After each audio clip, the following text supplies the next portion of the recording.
you. Good evening, everyone, and welcome.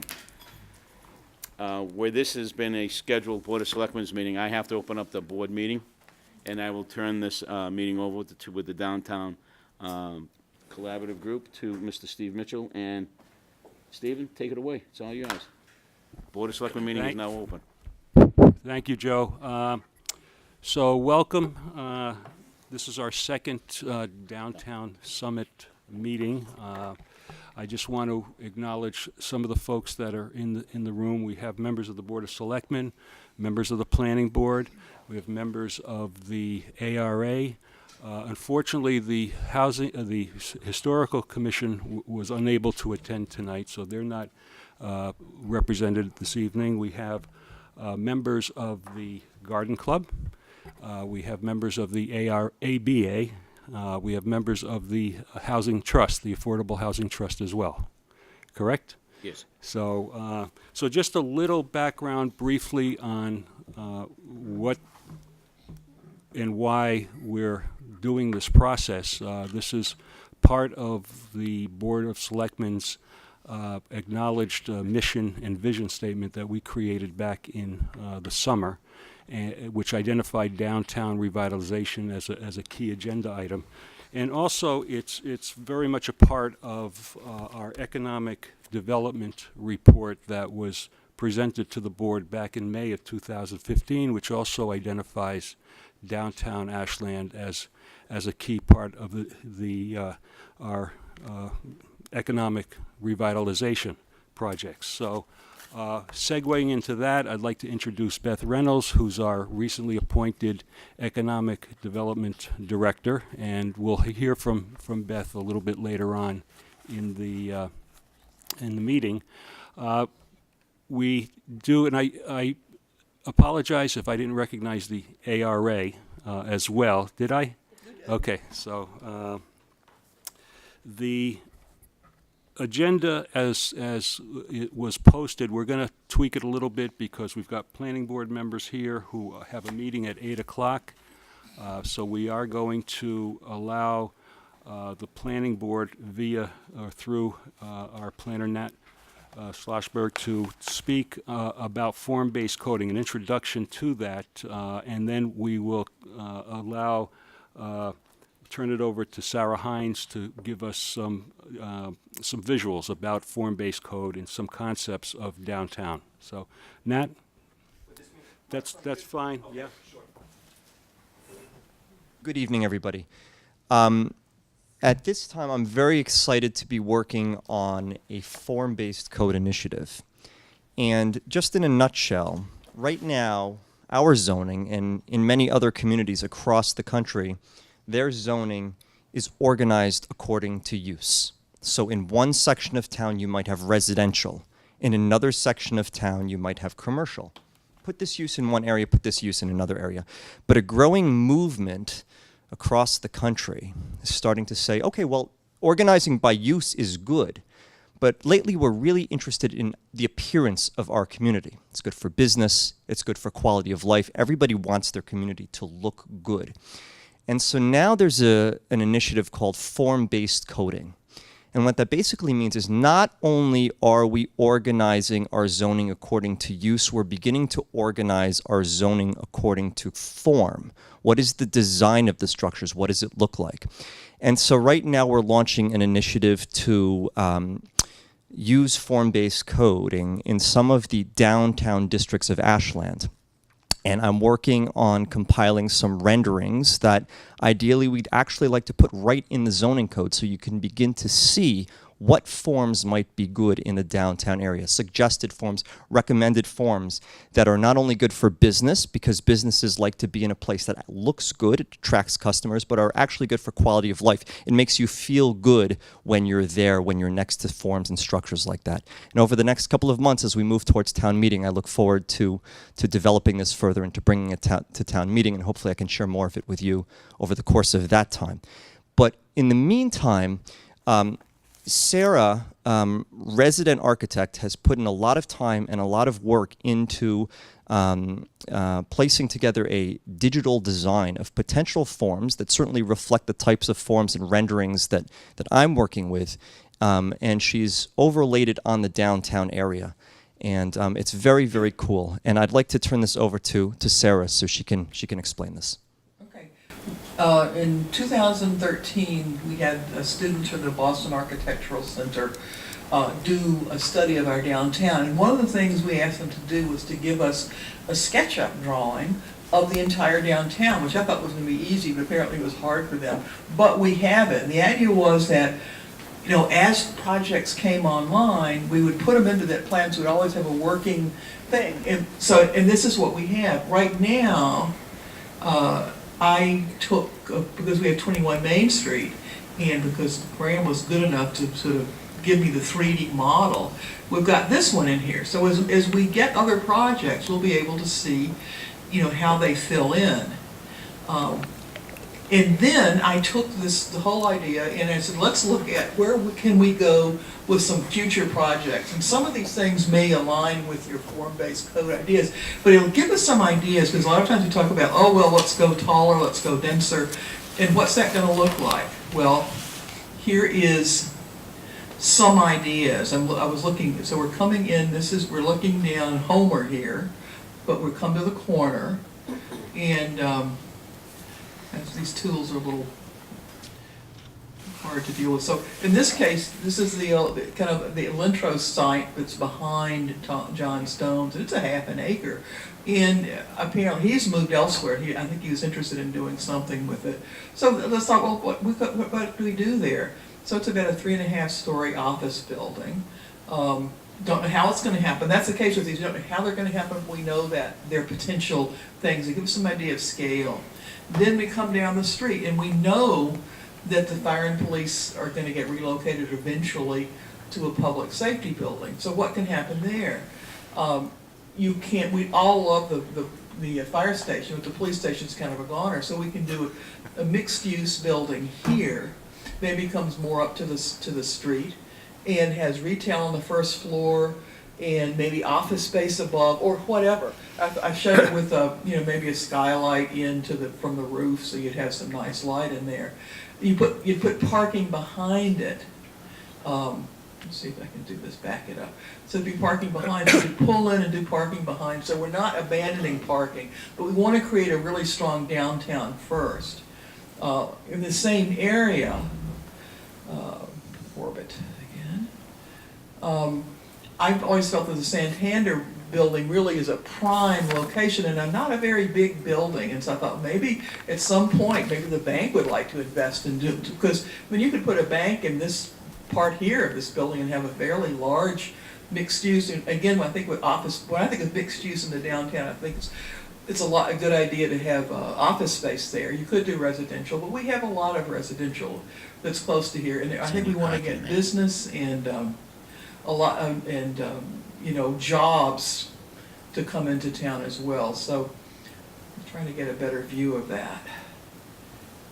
No, it won't do it. There it goes. There it goes. So we'd end up with a kind of a nice corner here that could have stores and places to eat or any kind of thing. And this would actually, I thought it would go along and join with the Alberini property. You could still maintain the parking that's back behind there. So you've got a lot of room for parking in behind, not necessarily in front. Do on-street parking, and then we go on down, and there's been talk about we could redevelop the Nick's Pizza site. We'll come to that. This one is about, let's fill in that blank down by the mill building. So maybe that's a couple of stories of office, and of course it actually goes down lower too, but it's hard to show on this. And the top floor could maybe be some interesting condos or apartments. So I'm trying to go down here and get. So here, if we redid the pizza, Nick's Pizza block as a 3-story mixed use. What is that? It comes out something, Affordable Housing Group is working on something like that right now.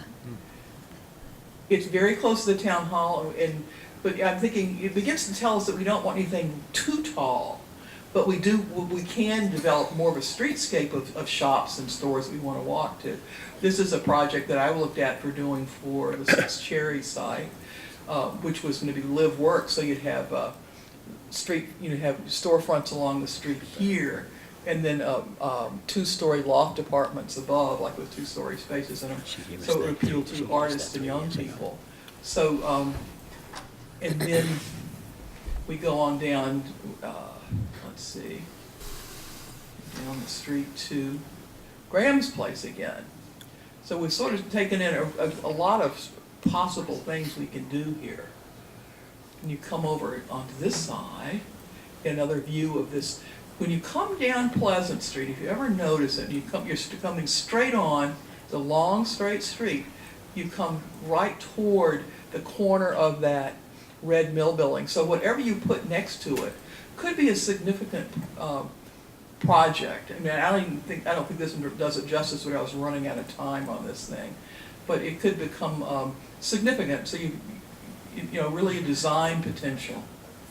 And see, SketchUp's not always your best friend here, but there's that building. So we're getting to get like a more downtown feeling thing. We're also creating a lot more value in these buildings that are down there. We'll probably have if we do this kind of development, we're going to have a lot more jobs, a lot more people in town.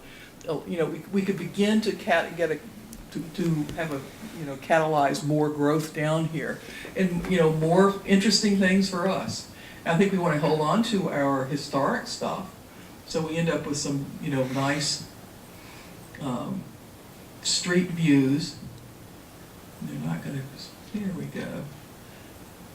And the town hall, still there. You've got the historic, part of the affordable elderly housing. You've got the fire station, the church. So that's what I'm generally been suggesting on this. So that's most of it. Do you have more questions, Matt? Yeah, of course, getting from there are 5 million steps getting from A to B, and we don't necessarily know for sure what B is going to look like. It involves cooperation with businesses, but these are design concepts that we're thinking about in general, and this is one concept. This is not necessarily what it needs to look like or how it should look like, but this is one particular way of thinking about it, and that's sort of the crux of this. Yep. So, I just wanted to expand a little bit on the form-based code and explain that when Nat was coming up with this concept, we needed to find baselines, if you will, for what the code is. So we chose a couple of different buildings within downtown that we felt were more reflective of the character of Ashland and what we thought people would like seeing. And we used town hall, and the Federated Church, and then also the Masonic building over on Front Street. So those were kind of the two templates that Nat used to develop his form-based code proposal. So, Nat, anything else that you'd like to speak to regarding the form-based concept? I look forward to introducing more of it to you in the near future. Good, and I think we'll connect this a little bit later on when we have Beth speak, because a lot of this development and a lot of these concepts are dependent on some public and private partnerships that we could develop and tailor the look of downtown based on our concepts and working with private developers in some cases, and then with public spaces as well. So we'll let Beth speak to that in a little bit. So at our last meeting, the planning board did report to us on a couple of other different agendas, one of which was parking study. So Mike Moki, the chair of the planning board, if you could speak regarding that agenda. We've talked about the code. You also talked about, I think, sidewalks as well as that at that time. So thanks. Honestly, the planning board has not. We have RFPs in hand for potential vendors to look at the downtown study, but we have not had our own roundtable discussion to go through each RFP in detail and select a vendor to make sure we get exactly what we want. I know it's been a delay, but we kind of got hit with the holiday, and then we had a lot of high-profile projects on the table that we really spent a lot of time discussing and a lot of meetings. So in order to give it its due diligence, it's kind of got bumped a couple meetings, and it is a high priority for us to complete probably next meeting. Okay, very good. So we'll get a report back at that point. So I know you guys have been busy the last few months, needless to say, so. Yeah. I appreciate the planning board's participation tonight. I know you've got a meeting scheduled at 8, whenever it's convenient for you to certainly leave, by all means, do so. Hey, Steve, I wasn't at the last meeting, so I apologize. So is the RFP for someone to look at the studies to make a recommendation about parking, or can you say a little bit more about what the RFP is? Yeah, so, and that's one of the things we're kind of making sure we iron out the details so we get the exact product we want. But it was to look at potential solutions for or other options for downtown parking where there's available lots or different ways to potentially lay out some downtown parking to be advantageous for business and make it more, I don't want to say user-friendly, that's not the right word in this case, but accessible but still kind of tucked away so we can develop closer on the streetscape. There was also talks about looking for places where there may be potential infill or how do you, what a downtown could look like. So very much a lot of the stuff that's being done here and kind of working alongside some of these renderings. So I So, apologize. and that, oops, sorry. I should have allowed or just let people speak, ask questions as we're talking about subjects and so on. So anybody that wants to ask a question, by all means do so. Raise your hand, go up to the microphone. But that, Alex Carlton, who's the chair of the ABA. Is that the chair or president? The president. The president, sorry. So, Madam President, Alex Carlton. The other part of the study that I failed to mention was we're looking to add in potentially some kind of parking mitigation fund to our bylaws that would allow developers to put money into this fund in order for us to certainly expand on parking or attain certain lots that may be advantageous for the town to own for parking. So, Future growth. right, so kind of ironing out some of the language, making sure it mirrors up to the form-based code, and getting all that ready also was part of our objective. Thank you. And in that, if I missed anything, please jump in. You got it. Thanks. Very good. So I should also recognize, because Sarah did mention Graham Ruggie as the architect for 21 Main Street. He's in the audience. Graham, if you have any comments regarding form-based code or your thoughts on that, and then we'll turn it over to, I think we've got a question from Florence. Thanks, Steve. No, I think Sarah's done a great job. Us architects think alike. I think having this form-based zoning in conjunction with uses really helps to enhance the character and get the density that you're looking for where you want it, and then kind of not having density where you don't want it. And I think it complements the traditional based zoning bylaw. So the way that works. With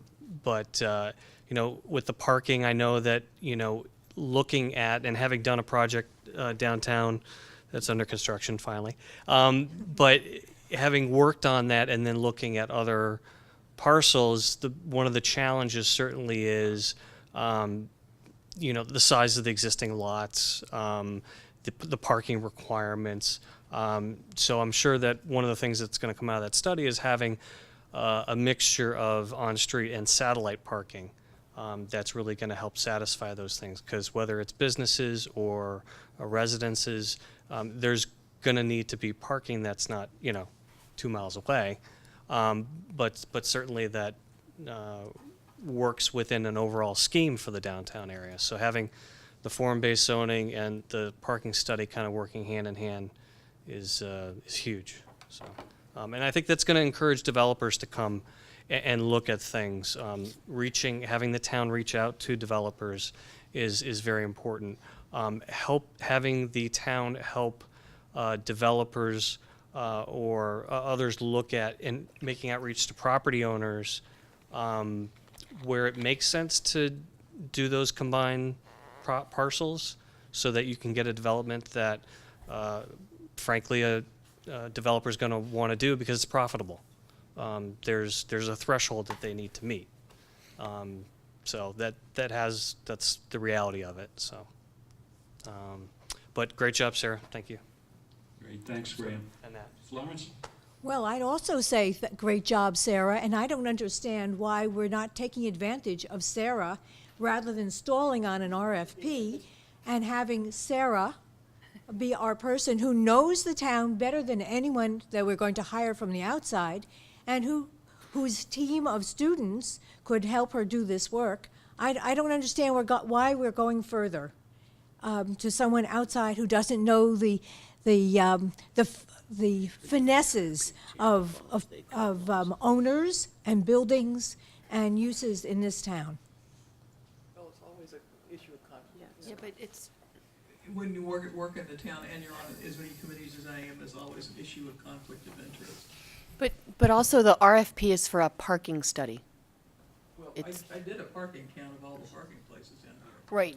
I understand that, Yeah. but it's the planning board specifically, their RFP is to study. Yeah, we've done a count, but that's, John? You know, in Beth's new office, there's probably 4 or 5 old parking studies. And I agree with Florence, is with Sarah's expertise, you know, the ARA did, you know, the parking count. Though we're not parking specialists, you know, in a town that's counting, you know, every penny, and I have full faith and confidence in the planning board. I'm not saying that's not, but do we really need to do an RFP on a parking study? If we could get a bunch of concerned citizens, I'll buy coffee, we'll all get in my car and we'll go do the parking study. Well, that straightforward. realize Needham Bank did provide the town with funds for, that was one of the particular reasons. It was earmarked for downtown projects, but one of those was parking, so. Graham? If I could, and with all due respect to Sarah and all architects, it's really a civil engineer's realm to look at parking, because there's so many aspects of, not just the parking, but the curbing and the walkways, and it's a specialty to look at, distances to, corners and all that kind of thing. And I think the town, or one of the groups, did look at parking in a particular area and hired a civil engineer, and they kind of did a great plan for that parking area. And I'm not sure where that went from there. I'm not sure what the previous parking studies have, but it's really something that, sure, there's the study and kind of the written things, but there's the plan of the town and kind of the master planning that goes with it.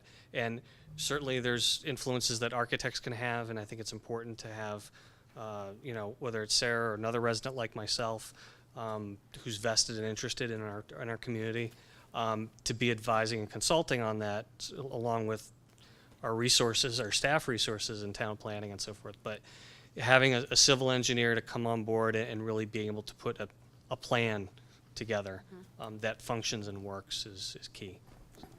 Steve, could I make a comment? Yeah, One at a time here, I think Michael, Sarah, Andrea, and John. And Michael. yeah. So I just, I think Graham started to touch upon it a little bit earlier. One of the things that we have a tendency to do, or anybody has a tendency to do, on complex projects like this is to sometimes put the cart before the horse. I think the town needs to decide what it wants to have downtown in terms of a mix of business and residential, so you know what you're providing parking for. Parking to support residential development, I would think, is a little bit different, maybe a lot different, than something that goes to support businesses.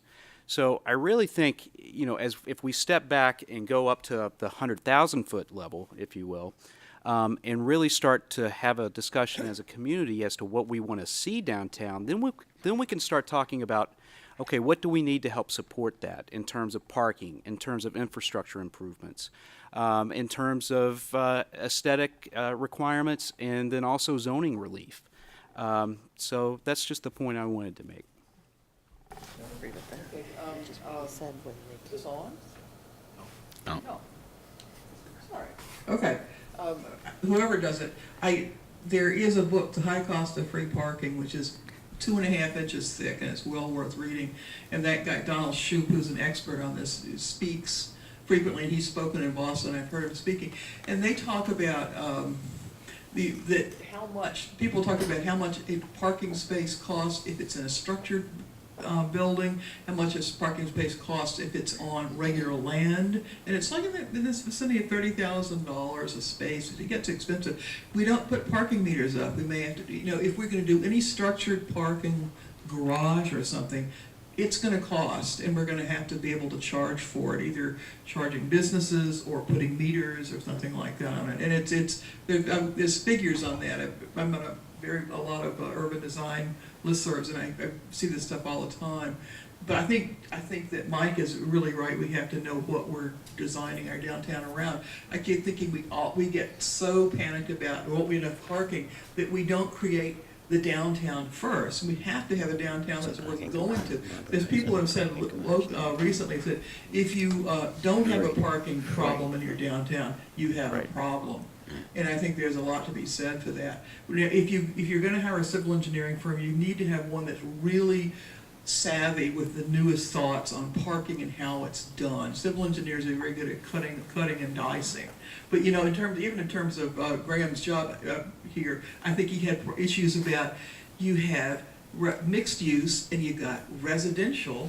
And you're right, that's a different kind of parking than commercial. And when you have I think they had one handicap space, thinking, well, okay, is that for the handicapped tenant or a handicapped shopper? So there's a lot of very fine-tuned things on that. So I don't know which way it goes, but I think there's a lot to be thinking about. And I think the first thing is to have a very good downtown. Thank you. Andrea? Thanks, Steve. What came to mind is I'm in agreement with Graham's points, and I feel strongly that we do need to bring in an expert. And we're not only looking for a parking plan, I think whoever we bring in will be helping us look at different scenarios, so that if X and Y parcel are developed and they're developed for this use, then this is the type of parking that we would need for that scenario, and possibilities of where we could put that parking for that type of development. And I know that when Sarah has looked at possible redevelopment projects like the Lentro site, she had thought about putting parking underneath. Also in the place where there's parking next to 50 Main, which is the closest brick mill building to us, because that land already slopes down, that would be a great place to have parking underneath, because it's already, the space is already there for that, and then we could build up, but we wouldn't end up going up too high. We would still be able to be within our form-based zone and get some parking back that way. So I feel like this is a great step we're doing tonight, where we're all here kind of talking about where we're hoping to go, and it feels like things are coalescing in the right way for this. John? I think I agree with everybody, but I just want to back up a little bit, and Mr. Mignani, I'm in the late stages of losing my mind, so you could probably speak. John, before you go any further, they're asking you if you can go to the mic, because this is being taped, so the people that are going to be home watching this need to hear you as well. Thank you. Like I said, I think I agree with everything that everybody is saying, but what I'm saying is, to put it in proper context, we've already paid for this study. Exactly to what Graham is saying, and I agree with him 100%. We've already paid for it. We already have that information. But we've also identified the fact that we really don't know what our downtown's going to look like yet.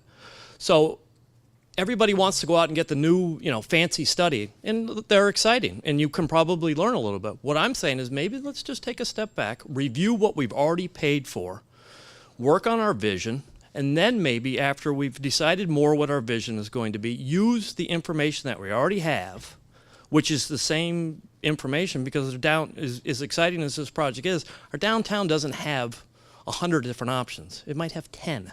So let's just take that step back. Rather than go out and spend that mitigation money, maybe we can use it better and fiscally more conservative going forward.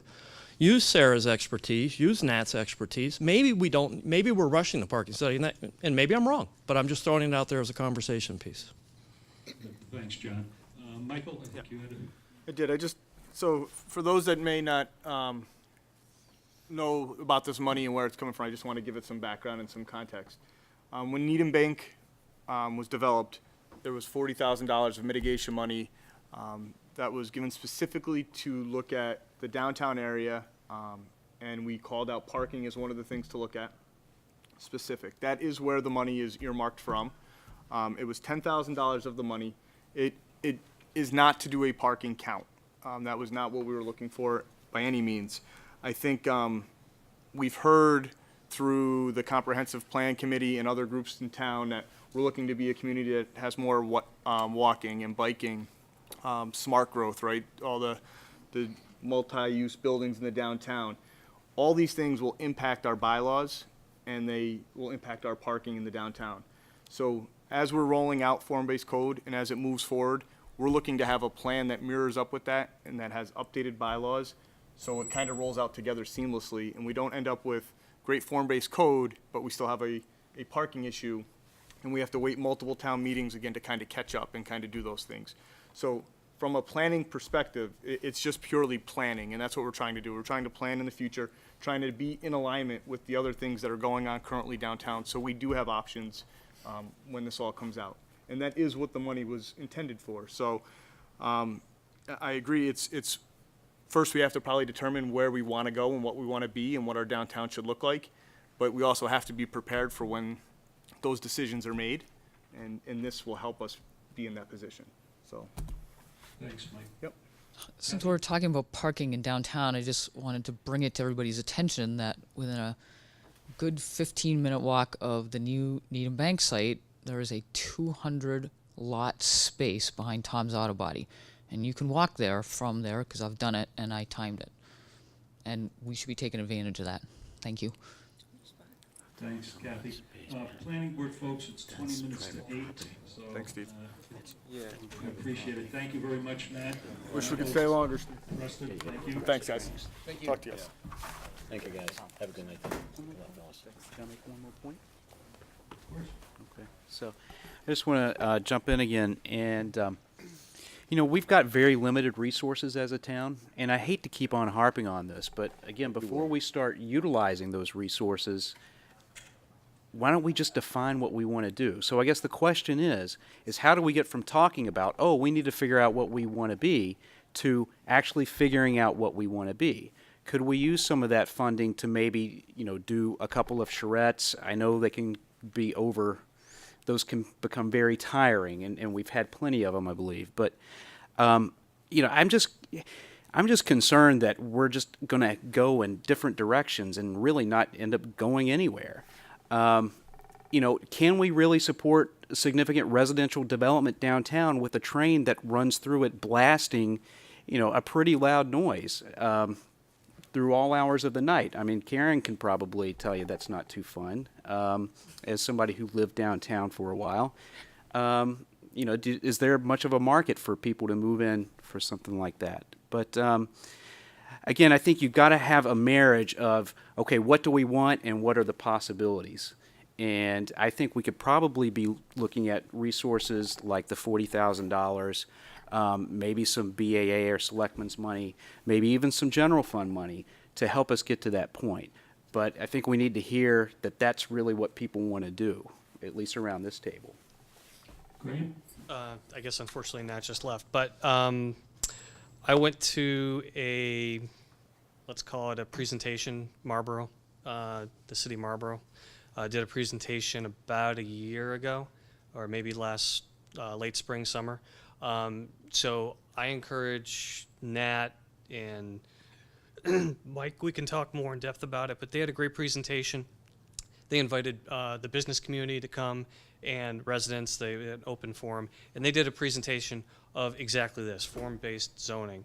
And they had a whole packet put together in showing, you know, what the massings would look like, what they're looking to do.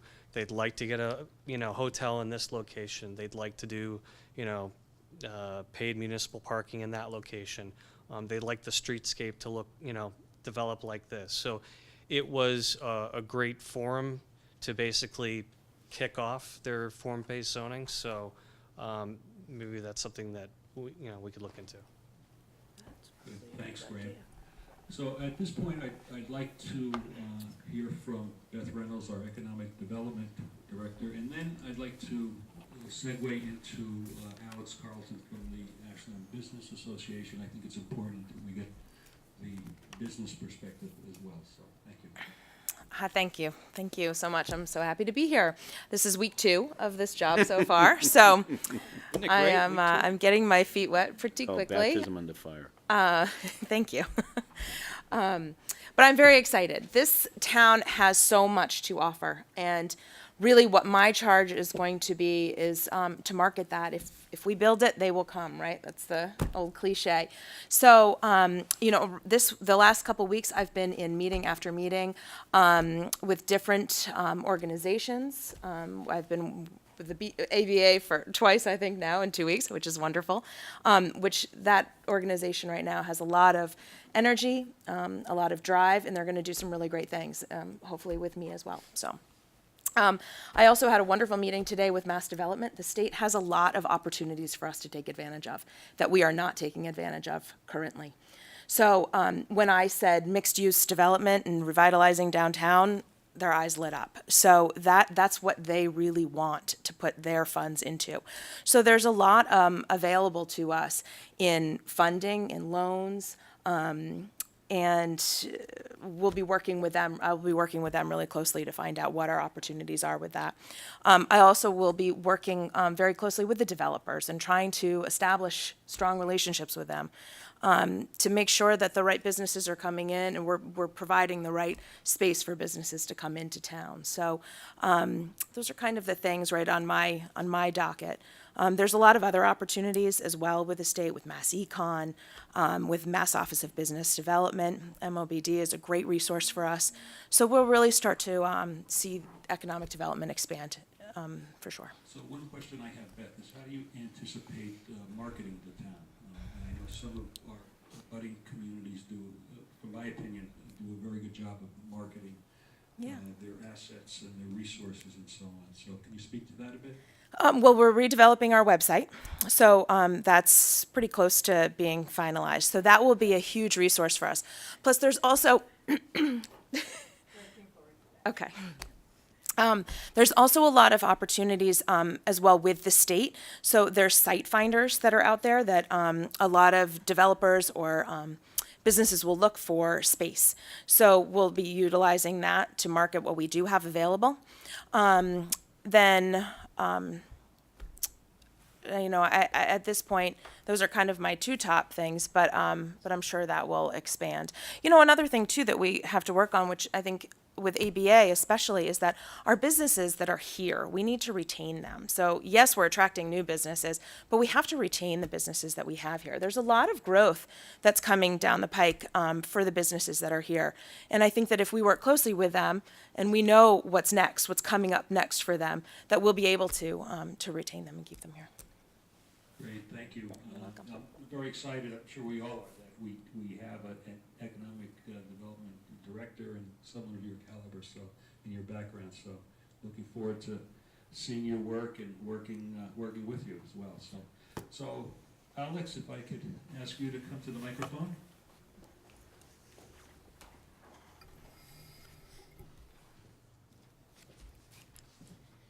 So thank you for inviting the ABA to the conversation. We really appreciate it. And I can heartily say I'm thrilled that Beth is here, and she's been phenomenal to bounce ideas off of already. So, of course, the members of the business association that I represent who are downtown will freak out about parking. So as cohesive as the story is, with here's what the form-based plans will be, here's how we're going to be thinking about plan, and those things like you're talking about, Michael, those vision pieces come out together, we're all good. Doesn't have to be built first, but as long as we can have those conversations and be proactive in how we're addressing it so it doesn't become an issue, that's really important.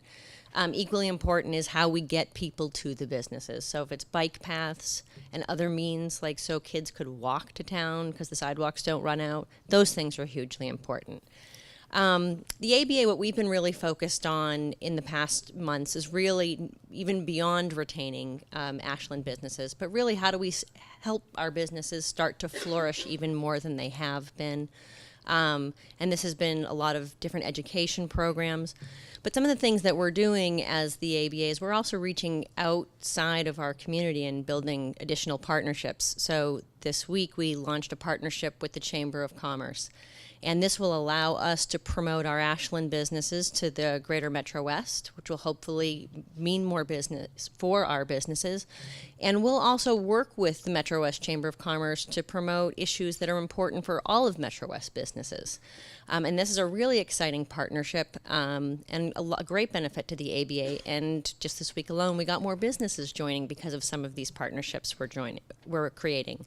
We've been over to the Framingham State University Entrepreneur Center, and where they're bringing in interns. And how can we help that? We have businesses. What do you need? Like, we have services here in Ashland, right in Metro West, that we could help some of your entrepreneurs. You know, we're going out to be innovators now. And both of these things with the Metro West Chamber of Commerce, we're the pilot program for this. So this is helping to build their reach into associations like ours.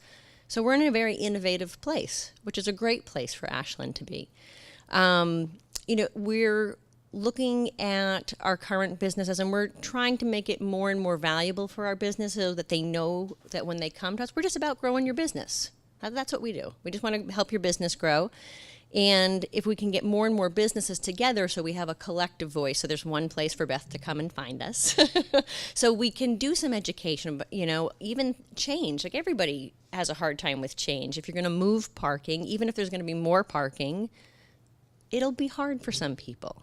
But if we can address these things with a message so that we can see that here's the vision, here's how it's going to help you, this is where it's really powerful.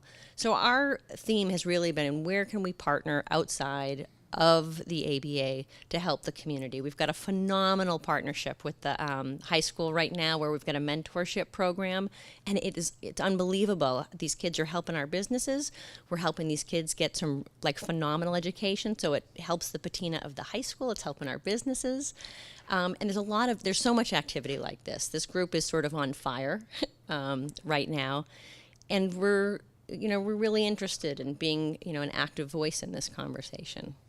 So, and if anyone has any questions or wants to come to a meeting, our next one's on February 2nd, and we're going to teach you how to use social marketing for real. Thank you, Alex. Thank you, Alex. Can I just say something? Ron? Yeah, sure. I just wanted to second what Alex said, and Beth as well. I happened to have a conversation today with Paul Henry. Was it Henry from the Metro West Chamber? Joseph, sorry, and also that professor from Framingham State, the incubator guy, Bob Krim or something. But anyway, they both, are really interested. He had a lot of negative things to say about Beth, but I didn't understand. I'm just kidding. So, but that's really great that you were there, and so that's a great lead-in. So we're really looking forward to that. There's a lot of great opportunity yes, with FSU, right, for sure. So, Rob, you're referring, to the event at SMOC today? Yes, the governor came and to announce an economic development grant that SMOC's going to coordinate. Really, it's called the Urban Agenda. It's focused on Framingham, but that's a good point that these resources that they're developing or that SMOC is coordinating for downtown Framingham, I feel some of those resources are going to be accessible to Ashland businesses, things like kind of things you're talking about, education and resources and micro loan programs, small business loan programs. So, those are, I'll work with you guys to, to help, integrate us into that a little bit if we can. So. Great, thanks, Rob. So and we'll talk about this a little bit later on, but one of the things that been on my kind of project list is a model that's similar to the downtown Framingham Renaissance. I think that's an entity that's been created to basically capture what we're trying to do here is make it one conversation rather than 20 conversations. And I think I think a model based on that might be appropriate as we move forward, and so we could talk about that a little bit later on. Mark? Thank you. And good evening. This has been very positive, uplifting so far. I'm basically on board with everything from all angles. The zone code, the foreman, the designs, and people coming in. And welcome to the town, Beth. We are gonna be talking. And okay, Bob. Oh, you didn't have to tell me that. Okay, back to this. I've been involved in this for a long time, called an economic kick. And this is the introduction of me as the one-man economic boost person that Mr. Mike Herbert knows, that Nate and now Beth is going to get on board and everything, and we're all going to be together. This town, it took years to get this far. It has been since before Workman Circle Fafford, since we had this restart, reborn again. And I could ask Chairman Joe that we need this for economic. We grew in a place that grew residential way too much, and we lost business. And now we have to start with brand new brains. To the boards, planning, and to some of the other side that don't agree with some of the regular thinkers, you don't like it, you don't have to do it, but if you don't like it, just don't interrupt it. The person that likes me wants to see it. We're going to stop. Disclosure, I'm on the ARA. I'm working on the form-based code and with the planning board and everybody else, separate. This is my town citizens. This is my town livelihood. This is my town that I live in. This is me giving back. So ARA has given me the boost with the board, the committees, the town meetings, everything else. It's now for the action to go forward. If people got any disappointment with what they have, we can vote at town meeting or vote at elections to get people in, but this is a good start. Thank you. Thank you, Mark. So if there's... Can I just say why we're here? Of course. Lois. Hi. Good evening. By the way, let me introduce Lois Bennett, who is the president of the National Guard. Is that on? No, okay. Hello, everybody. Gretchen Rob Coast is here with me, Garden Club people. I just wanted to explain why we're here.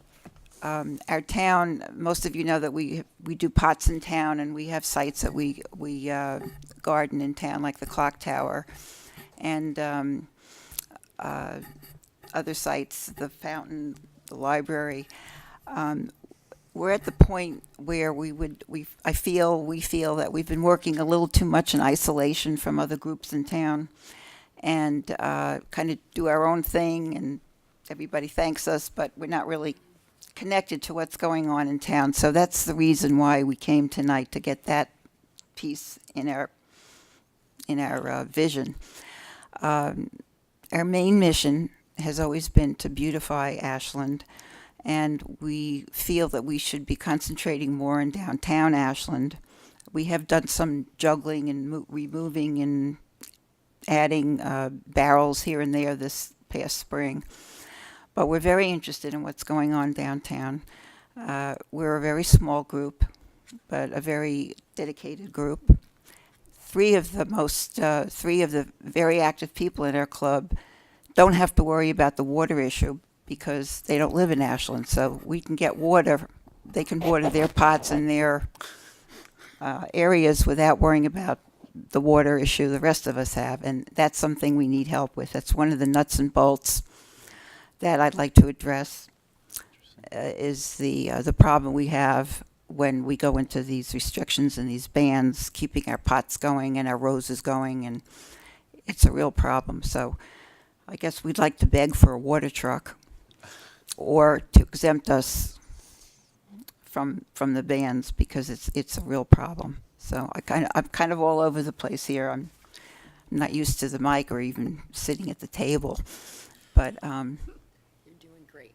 anyway, all these ideas are very exciting. We'd like to be part of it and do our part to help.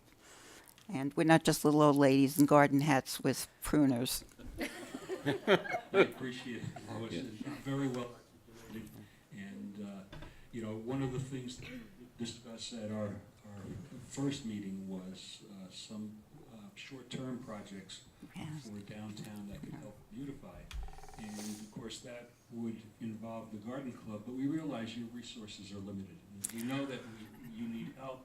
So one of my questions tonight, when we get a little bit further on, is how can we better help you and support you, whether it's from the Board of Selectmen or from other entities, the DPW, whatever it might be. We need. Can you lift bags of mulch? We can, yes. I think that's all.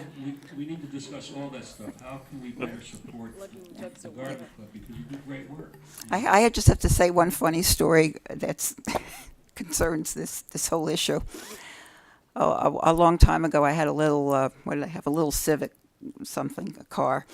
And when I traded it in for the car I have now, the guy at the dealership asked me if my car had ever been underwater, because all the jugs of water that sat in the back of the car, invariably they tipped over and water collected apparently in the wheel well, and I never knew this, but I mean so.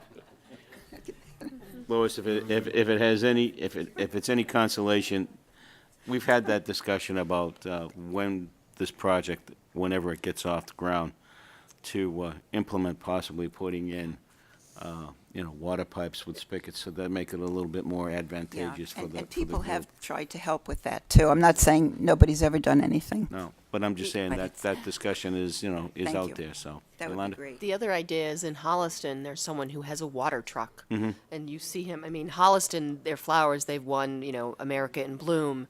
And they have one of those water trucks. We I mean, could do so much more. So, that's maybe that at some point is something, I don't know what it would cost, but there's all kinds of options Maybe with available. this economic so- development funding, there may be Right. a grant available for a truck, some of that situation to keep, yeah, right? And So- we could possibly Hey. help fund that truck. So, I mean, Just real quick, it's great to see the garden club here. They do a great job, and I really appreciate what they do. When we look at form-based zoning and parking, invariably infrastructure is going to come into play. So finding places on the streetscape where we can have, you go to the city of Chicago, it's awesome, right? They've got these great potting beds, and you see the DPW trucks come by and water them, or they have, the lanterns where there's a place for all that stuff. Right. And so definitely glad that you're part of the conversation, so you can help influence whatever may take shape in our streetscape. Thank you. Okay, thanks. So we'll talk a little bit as we get a little bit further on in the agenda. We'll talk a little bit more specifics. But I just wanted to make note, we added a few additional groups to the second meeting, and there's a lot of other groups in the community that do a lot of good work, and that we will be inviting to future meetings. And I speak to certainly the farmers market relative to downtown, Arts Ashland Alliance with some of the work that's been going on downtown as well. So, but at this point, I'd like to turn this over to Michael Herbert relative to some of the short-term projects that we spoke about at our first meeting. Sure. Thanks, Steve. So, as we all know, in addition to some of the long-term thinking and the long-term planning, we also need to have going on concurrently some short-term projects to help us build momentum and really just kind of get the, wait for it, low-hanging fruit that we desperately need, right?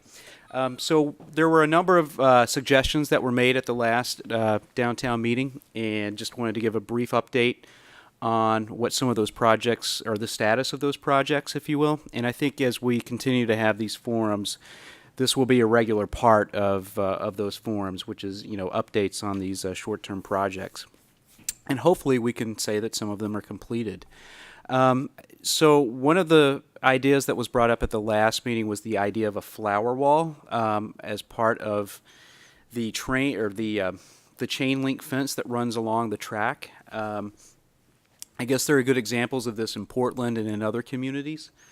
Kathy Rooney has graciously volunteered her time and expertise to help with that. And as soon as approval is given and we have funding sources available, and there's a good chance we might need a water source if we can't or she can't design it to where it could use rainwater. We need to implement a landscape policy for along that track area in addition to the flower wall. And so Dave Manoogian and I are going to work on that. And I think it could be something where we can use summer help that we have on a seasonal basis to help whether it's weed whacking or just maintenance in the downtown area, not just along the tracks. Dedicate one person to do that job. That might be something that we can look at as part of our budget process. Yeah. Just interject one thing. Kathy, can you speak to a flower wall? And it's something, and I apologize for not acknowledging Carl Hackinson, who's my partner in crime with this project, and he's sick tonight, so wasn't able to attend. But it's a flower wall concept is, I think, maybe the closest location might be Portsmouth, New Hampshire, that has that there. But Kathy, I'll let you speak to it. Okay, so Carl and I have exchanged, I think, a total of 3 emails. What do you think? Could it be done? Yes, no. Very, very Volunteered. early stages. So one of the things I did speak with Carl about is that we could actually use volunteers to at least install it, potentially to maintain it. But there is going to be a cost for plant material, and we have to figure out the watering piece first, because I don't really want to plant anything if we can't water it, because it's just like throwing money away. So the plan would be to have something flowering from early spring through late fall, if we can get away with it. We might do that in phases, and we might start with a vining piece first, but end up with a 12 or 18-inch strip along the fence, and then plant it out from there so it looks great instead of looking like it does now, which is less than great. We would have to do some re-engineering of that area and slope the lawn to get the maximum amount of water to go back towards there to water during rain events. I think we're actually going to end up having to do some kind of irrigation to be really practical, because you can't put a lot of slope out into that lawn. It's more usable as a flat space, in particular because of the Ashland Farmers Market out there, which is a huge asset to downtown, so I wouldn't consider compromising that. But I think we can easily, with the help of a lot of volunteers, make that place look great. But watering's the key, crucial piece there. So we'd have flowering. I would anticipate flowering vines. At least there's 3 of them that I'm thinking of are early spring, late spring, all summer long. Great. Thanks, Kathy. And I think if anybody wants to, I guess, see an actual representation of a flower wall, Strawberry Bank in Portsmouth, I think it is, that historic district downtown, they have a section that is a flower wall, so I would refer you to that area. Steve, just a quick question, and if necessary, I'll talk to Kathy separately. Kathy, is this the kind of thing where you might be willing, might be interested in taking like plant donations? And are they just going to be all vines, or are you looking at, just standing plants as well? There's potential to take donations, but it depends on the plants. So Okay. I'm going to say instantaneously no invasive plants. Right. But more than just the Massachusetts. Well, I mean, like flower, if you have like. Right, but some of them depends on the climate out there. So you have to think about what they're growing in and how much light they get and how much heat's going to come off the railroad tracks and things like that. And so some plants just won't do well in that Right. environment. So Okay. we're looking for like really tough, rugged things. So the answer is yes, we could take some, and that would be sort of subject to discussion. Probably not here. No, that's fine. Thank you. But what should be part of the discussion for tonight is that that fence is not town property, that's CSX's property. And before we do anything, we would have to get their permission to do it. Right. So, again, let's not put the cart before the horse. If we get their okay to do it, or better still, have a plan to present CSX so that they have an idea what we're going to do, so they don't feel that they're not part of this discussion. Or maybe we should make that part of that discussion, have a representative here, so they don't feel like the ABA felt a little while ago, which we apologize, and keep them in part of this part of the discussion on this aspect of it anyway. Just a thought. So I plan on meeting with the MBTA on another matter in a couple of weeks, so I can bring bring that up, that would be bring great. that up. So, just to continue, I think, Joe, when you and Carl did kind of a survey of downtown, you recognized that there was some curbing near the library that needed to be repaired, and so that's going to be on the agenda for spring. And then one issue that Carl had asked to bring up, and I think he really wants to see a resolution to get it done, is, and I'm not sure how much of a third rail it is, pardon the pun, but is to move the skate park. I don't know if we've had, a lot of discussion about that, or if there has been any kind of determination. I think the last time we had the meeting. We did have discussion with it. Right. And my concern was, when it was brought up, is that I have no problem moving it. One is where you're going to move it, and who has the money to move it. Because the last time that skate park equipment was put in storage, some pieces were damaged. And all those pieces of equipment were raised by private funding. And the kids and their parents raised that money, over $25,000 worth, and some of the equipment was damaged. So it's not all out there. It's been destroyed. And Mr. Featherston was a big part of getting that where it is, because the kids were moved out from their original location, and I just don't want to see it put away and there's nothing for the children. Because we need to remember that this is a community and everyone's part of it, whether you walk, ride a bike, or use a skateboard. And, my proposal was to use the community center at Stone Park, Community Pavilion, to the left of it, where you have that hill that slopes down. It's perfect, there's a perfect location for it. It's not going to interfere with people's lives. And now you have Kid Spot, you have the pavilion, and now you have the skate park. I think it's a perfect location, but then again, what do I know? So, Just funding. Joe, is this, how do we start to move in that direction where we? Well, one, I would like to see funding. If we're going to do something like that, at least promise the kids a timetable as to when we're going to get this out of there. I know the farmer's market has been hounding me about it ever since its inception for those 4 parking spaces. Well, those 4 parking spaces is going to make the farmer's market what it already is, a very successful location. So, maybe another, until we can get the location, until we get a site plan developed and get it done. I mean, it's not going to be done just like that, so, and then we need the funding. So, I guess the first question is, what's it gonna look, what's the design of it? How's it gonna fit in, We would have to look at the design that was presented to the town back when they had all the equipment, and I don't know if the town still has a copy of that design. We'd probably have to go look for that. And if it's already done, why reinvent the wheel? Take that design and modify it to fit in that location, next to the community pavilion. John? Once again, using stuff that we already have. You remember when we made the field complex up at the high school a couple of years ago? It's good. Mike, John, can you go? John to the and Mike. microphone?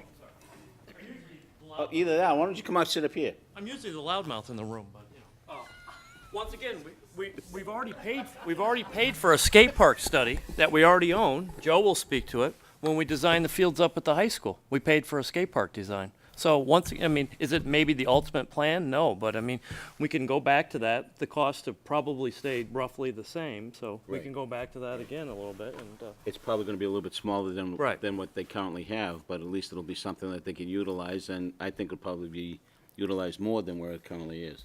Yep. Even though it is used. And then the other nice thing about it, personal, Joe worked on with this as well too, is if we put the skate park there, we can then bring back the ice skating rink in the winter.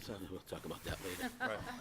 Well, no, but that was very successful. It was successful. Okay. So, So, Joe, I guess, can we agree, because one of the things we wanted to accomplish tonight is some action, putting some, a schedule to complete some of this talk that we're talking. And so as far as the skate park, if we can revisit the study that was done relative to the high school, and I'm sure, I don't know how many people in the room remember the skate park that was brought up. I know you do, Joe, years ago, that it went before the voters through CPC. It wasn't successful, but Right. that was another. But, you know, I guess at this point, in order to move this forward, is to revisit that study and Right. see how we can utilize it. And I guess start to develop a plan or an estimate for what it would cost. And the other thing is that I would like to just throw out there is, we'd have to look at the land deed for that particular location, Stone Park itself. I don't know if there's anything written in the deed or the land deed that says that we can't change the physical appearance of that land in any way. I don't know. I know that we can't charge admission to certain things or whatever, and I don't know if there's any restriction of changing the land design to meet the needs of the community for activities, so Steve, I a couple don't know. points. So I don't know that you'd want to change the land design. There's a natural hill there. Skateboarders like having a hill, so that could be incorporated into it. We should be able to, I would think, speak with, take out the past plans that we've had, speak with Dave Manugian and say, if we need to pay, because it has to be paved, Right. what's the price to pave a certain amount of Right. space? That shouldn't be that difficult. And either if there are CPA funds, I don't know if we can, it is for recreation. I don't know what we have available, but and maybe it's one of those other things where we do fundraising to help support it. If there are enough, look at Kid Spot. Some of that was done via fundraising for all that new equipment. Same, so as a community, if there's something people want, we can get people to help fundraise for it if they think it's something they really think that they're behind. Right. No, I think they're all great ideas. It's just, like John said, we have plans that are available. You just have to find them. I don't know where they were stored or where they were placed, but we can. So I got them. You do have them? Okay. We could work on that. And I'm making notes as we're moving forward, because again, part of our intent in our second meeting was to put some time, either time schedule to it or people power to it as well. Well, a lot of things have to have timetables and time schedules. I know this is a sore subject for a lot of people in this room. It's a passion for me because it has something to do with children. And I'll be damned if we're going to put the kids in a closet again. I'm not going to do that. I refuse to do that. Well, I'm not suggesting, next week. I'm just saying as part of moving forward with. Well, no, I know, but there is a big push to get that out of where it's at. And until we have, one, the location and the funds to do it, I'm not going to put these kids out of sight, because kids are using it. I would agree with that. So, Doesn't just, get moved until we have a place to sometimes patience is the best thing that can happen, and then everything will flow. It's just like, we'd like to have this design plan downtown done yesterday, so everything looks great, but that's not going to happen. We all know that. We all understand that. I would love to see it. I have my personal views of what it was like, and it's very similar to what some people have in town here, and that's great. We all have different ideas, but I know it's not going to happen overnight, but everyone just needs a little patience, and let's just work together and not oppose one another with respect to certain things that need to get done, or they feel need to get done right away. That's all I'm asking. So Just some time and effort. So we're not going to, we're in the dead of winter, if you will, so we're not going to be doing a lot of, physical infrastructure work other than plowing roads for a while. So why don't Joe, you, and maybe John, and myself, and Dave do some of these research, form our little group, do like a working group. Fine with me. Do some research as to whether it can be moved to this location, and then when spring comes around, we'll put something on fall town or the Springtown meeting warrant to do some paving and quite possibly move it. I'm pretty sure the DPW guys could help with that and mitigate with some. I'm sure a lot of the work could be done in-house. I'm sure it could be. I think Does that we could sound keep like a it all plan? in-house. Yeah. And to Yolanda's good point, a local fundraiser, we could probably do this and it'd be a good thing, yeah. All right, well, Good, thank you. And Kathy, for the flower wall, I've got you and Carl as part of a subcommittee. Okay, I just wanted to comment about, sure, and I can bring in a couple other people if people are interested. I'm happy to have somebody from the garden club, Lois. Thank you. So one of the things I just want to comment on the skate park, I had the occasion this summer to spend 5 hours down there with my grandson and his older brother. They love it. But we also found out from some of the other kids that were there that there's a new one being planned in Framingham, and they actually are part of the process. So it would be huge to sort of set up a responsibility with the kids in town to take care of the skate park if they were part of the process. You know, what's it going to look like? Where is it going to be? Things like that. How are you going to self-police so, you know, proper behavior happens and all that. And at the brand new one in Boston under, right near the Zachem Bridge, the kids are wonderful to each other. So there's a lot of polite things going on. I haven't heard any bad language over there yet. So. Thanks, Kathy. Thank you. So, Michael, you want to continue with our short term? Yeah, I think the last two were really the downtown art and the banner program, which I think you were working on. If you want to speak to those. Sure. So, downtown art, when we think, you know, there's an example of, I guess, what we would consider downtown art right now, where the Purple Ink building is, where that mural is. So that would be an example. But I've had a couple, I think a lot of people have had conversations with Bill Goldberg at Ashland Wine and Spirits, because I don't know if the folks in this room have seen the mural that's getting developed in downtown Framingham along 135, and it's a very intriguing palette that Bill has available, and it might be an opportunity for some sort of public artwork. And also, if you look at a number of communities that have taken an initiative relative to the utility boxes that are part of Eversource, I guess they are, these big green rusted gray structures that sit in various very visible spots. Some communities have used those as an opportunity for public art, and they commission an artist to paint them, to do something and make them look a lot more attractive than what they are. So there's some opportunities there. I've talked to Bill as recently as a week ago, and he's becoming more and more receptive to the idea, and it isn't necessarily revolved around, you know, grapes and wine bottles and beer bottles. So I think he's being a little bit more receptive to something that is what we consider art. Well, he would consider that Tuscany motif.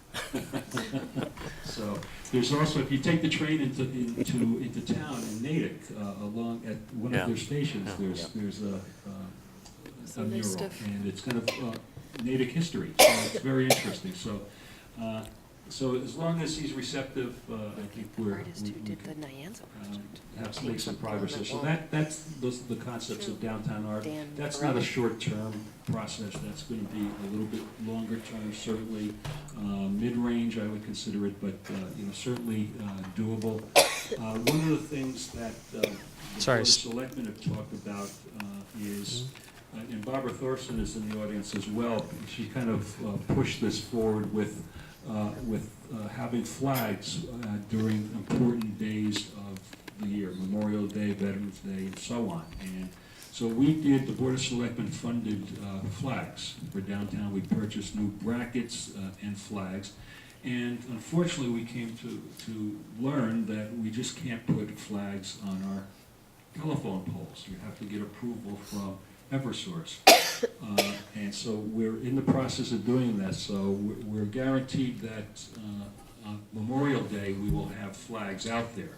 So, but as part of that, we're also looking at banners. When I say banners, these are the vertical banners. They could be, you know, 18 inches wide, 2 feet high, that you see along roadways, and probably the closest place, well, Hopkinton has them, Natick has them, Wellesley has them, and they advertise the town, they advertise events, they advertise organizations.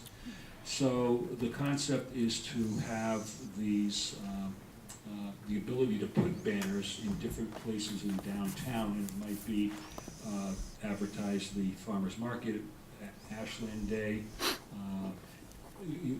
The initial concept is to start this along the marathon route, and we're working towards getting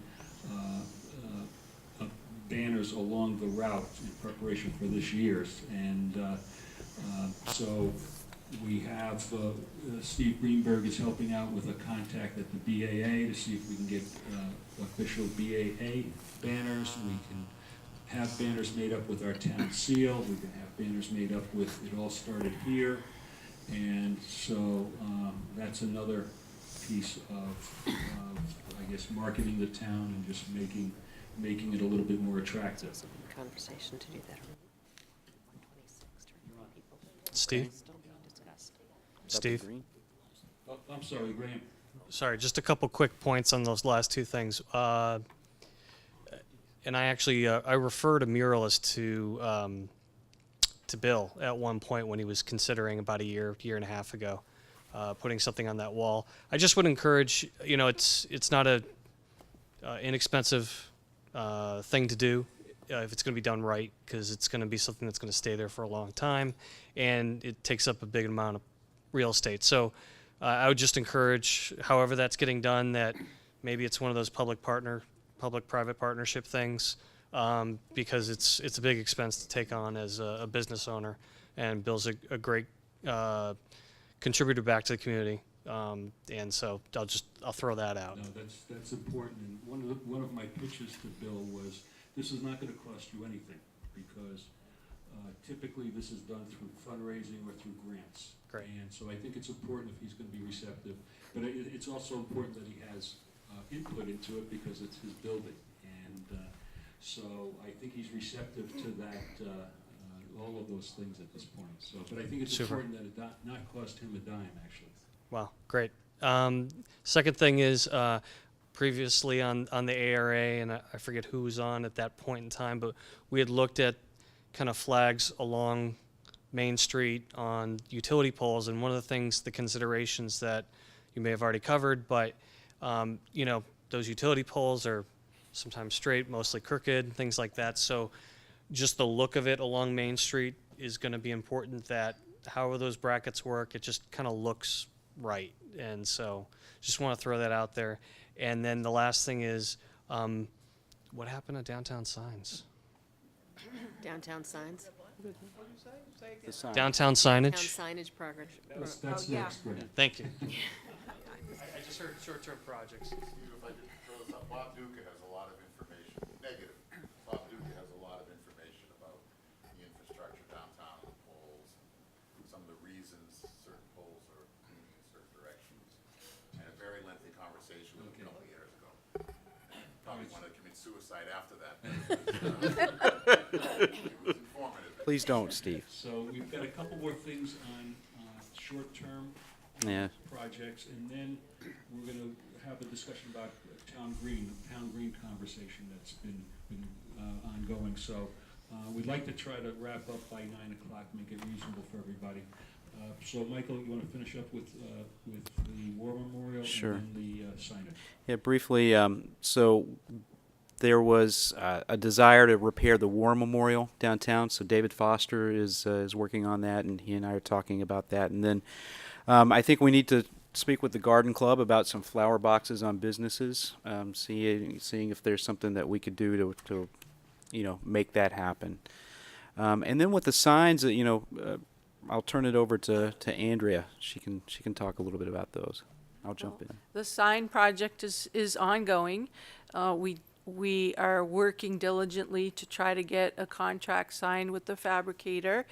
And right now, as you all know, since we're approaching frozen ground, there won't be anything that can be done to either remove signs or put new ones in until the ground thaws. So we're hoping that the process will move along and we'll be ready when that comes up. And we're still hopeful that that's moving along. Good. Thank you, Andrea. So before we get to downtown green, I'd just like to go back to the garden club and maybe speak a little bit to, you know, some of the resources that you could use, and maybe we can't identify solutions tonight, but at least we identify what you need.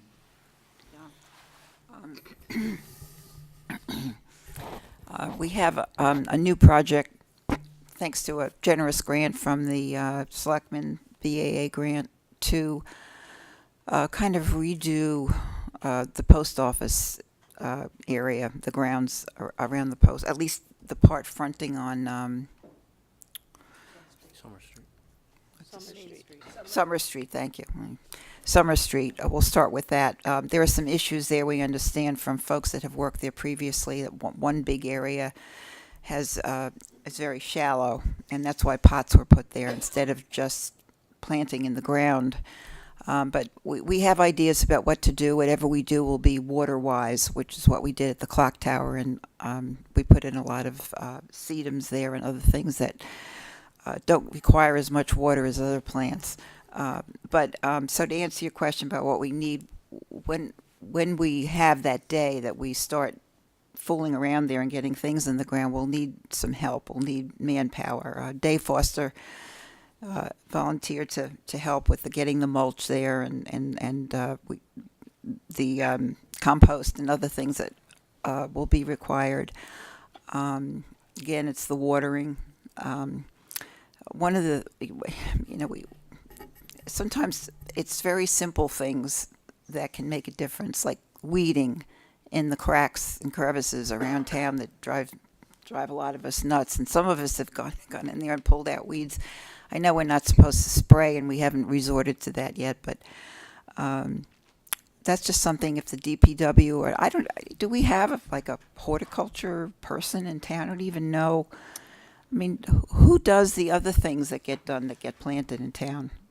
So that would be a division of our DPW. So cemetery, parks, and trees. And really a lot of the work that's done in the summer is done by the summer help. I mean, they've done things like that when they've gone through, and of course, as you pointed out, we can't spray. But, they go through and weed whack and pull the weeds that are coming up through the concrete. It's just a matter of, a lot of places need help, and spreading the resources. I know. Everyone around. spread thinly. But you bring up a good point. I think what we have to do, just with all of our resources, just personnel resources and fiscal resources, is really start to try to concentrate on certain areas. Decide which areas we want to put a focus on, and then concentrate those resources there, because otherwise we're not really going to get anything done. And I think if we're able to do that, like I mentioned earlier, perhaps putting one summer person, dedicated to downtown, yes. I think, yes. Perhaps that would be we would build a little momentum there. And many of us in the club have long been interested in seeing simple things done in town that we could help contribute to. But, we're talking about 12, 13 folks that are active in our club. And we have a lot of sites and a lot of things we take care of. So it's not enough. But what was I going to say? Window boxes has long been an interest of ours, and how it gets done and how they get built and how, but it's an easy thing to do. And little things like that make such a difference. Driving through at a cute little town and somebody puts out a little painted red chair here, or, it just makes a difference. And that's one reason why we thought the post office would be the next thing we worked on. The clock tower became very weedy and it was ignored for years. And so with grant help, we, in that way, we've been able to maintain it. I think it looks pretty nice most of the year. And we'd like to do the same at the post office. And it's easier to maintain an in-ground site than it is all these pots. I know. And the library, oh my gosh, yeah. And every year, sorry. And Gretchen and her partner do the fountain, that big fountain outside the library. So I'll just say briefly, it's the design and planting that's the rewarding part. And the maintaining is the hard part. So when Lois talks about water in the back of her car, if you can envision a bunch of relatively older ladies dragging 2-gallon jugs of water. You know, it takes 10 2-gallon jugs to water that fountain area across from the library. We do that every couple days. So that's what we need help with, water. We'll share our ideas. We'll even share our plant resources. We're happy to do some fundraising. But we need help with the in-ground planting, you know, the amending the soil, the mulching, and the watering. Thank you. Thank you. I mean, very, very articulate, and I think you make the point very well. WACA needs to make a change. I'm going to have Rob speak next, and then we're going to take like a 5-minute break so WACA can change their tape. Rob? Hi, I just had a general question. I do the Winter Street Island for the Garden Club, and it's a relatively large area. And I was wondering if there any way that we can get access to either mulch or compost from the town. Because it costs money, I mean, it limits our way of doing things, and I don't know if you guys have any, but it would help us financially. Yeah, I'll have to look into it, Rob. That's a good question. We're going to take just a short break. Of course. All right, so we're back online, and at this point, it's about 20 minutes to 9. They're great thinking. And I will think. I'm going to turn the mic over to Sarah Hines to speak on behalf of the ARA and their conceptual downtown green. Uh-oh.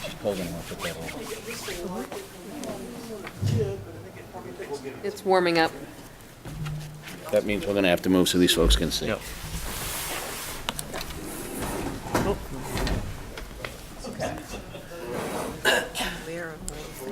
Sorry, folks, you can't see this, it's just one. You can turn it, no, it's toward the camera. There'll be opportunities for garden club things in this. This is, I must say, John Featherston egged me on to sort of put this down because I'd had in my computer a lot of ideas of what we could do with town green over time.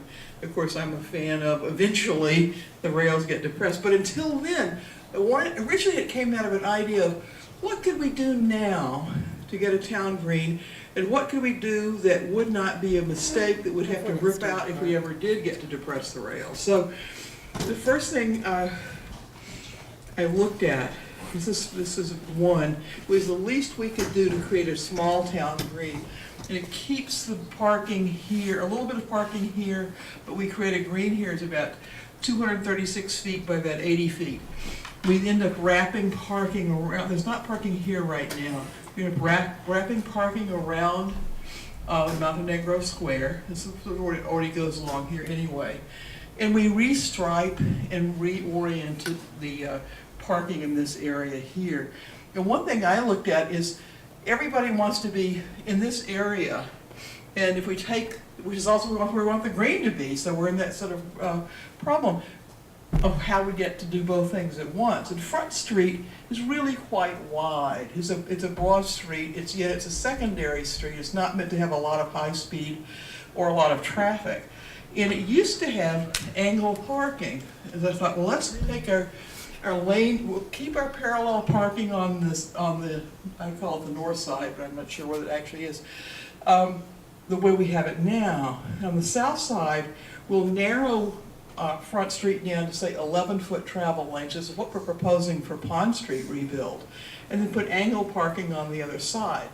And you can debate whether you want to have nose in or back in angle parking. That's something that could be, that really could be decided later. But you end up developing a lot more parking where people want to be. And we end up in every case with more parking than there is now. This is 125 spaces. I think we have something like, I don't have my figures with me. I think it's like we have about 103 spaces now, as I counted it. And there are 6 spaces that are covered up by the skate park. I assume in the skate park it gets moved as part of this. So that was the least, this can be looked at 2 ways. We do the smallest, least town green, or this is phase 1, and then we progressively, as we grow and have more money and more time, do the other one. So The next phase, oh, this is the existing one. Well, I guess I didn't check that they were in order. There's 103 spaces, and that's what we have now. So we have all this asphalt instead of a green. Now we have the second one, which was, let's make more of a green. Let's get this, take all that parking out there. Here's our library, so we'll still have the Montenegro Square, but it'll be integrated into the green. So when you come out of there, you'll still have that nice area.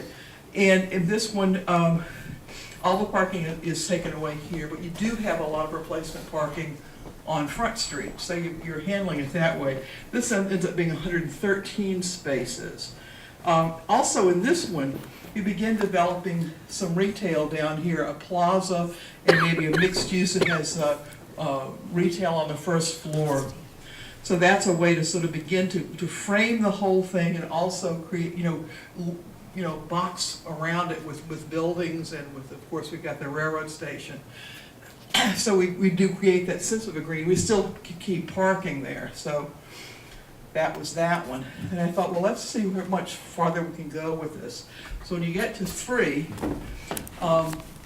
really do a bigger job on what we do here. One of the things I've always considered is, I know that they're going to work on redoing the war memorials, but they're in a kind of a crummy place. They're right in front of a high-speed traffic area. And I thought, well, we should maybe relocate them to somewhere where they have a little bit more dignity, which I thought was maybe back here, where we could have it opposite this big green area. I think we put in maybe a bandstand, a pavilion of some kind here. So when you have the farmer's market, it ends up being here. So you've got all the parking for it here, you've got all the street parking happening there. And then there's more activity space. This area's maybe got picnic tables. It's more of a picnic and play area. This area I thought we might develop as a small town garden down there. I showed a pergola. Of course, I always want to save the great big copper beech tree because that's an unusually wonderful tree. They say you plant copper beeches for the next generation because they take so long to get that big. So this would be a thing where day to day, if you're downtown, you've got this little relief of this garden to come to. The public gardens, it could have rose garden in it, but that's the area we would really do more of a formal public garden. And this is more turf and play space and public garden space. And then I thought, well, what do we do here? If in the future time we get to depress and cover the rails here, we can connect Alden Street again. And possibly even Maple Court. When we did some preliminary studies on this, when Bruce Leash from Metro West Alliance was still around, he had worked on the Hingham project, where they put the whole commuter rail line underneath the active functioning downtown there. And so he knew about the slopes and the clearances you had to have, and he said it's viable to do this. But we don't know. I mean, that's going to be either federal or state funded. It's not going to be on us. But anyway, so in that case, I thought maybe do mixed use here, maybe do a couple of little, one-story things. Maybe you've got like, the yogurt stand here or something like that. So you've been to mix in retail down here, and you get a much more developed green. People seem to like that one. And that also left us room in the old 125 front side, which to do actually mixed use and affordable housing, to go back, which was part of the original concept there.